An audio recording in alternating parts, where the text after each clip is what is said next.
lên lục cháo này sầm rạn mò đi đến luôn này tôi làm dương này bị thương luôn đó mò vào đây pra cho mà mơn pe ấy không bị chọt đấy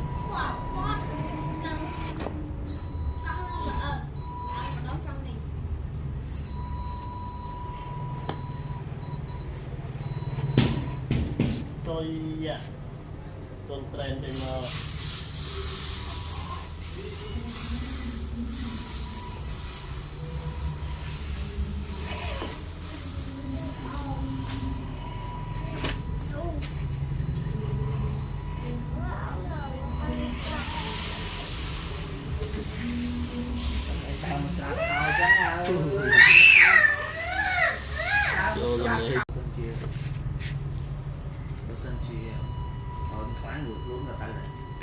bà nâng ấy nâng được con là đang chào ấy là lại vì cuộc con hay những cơ thai em tiền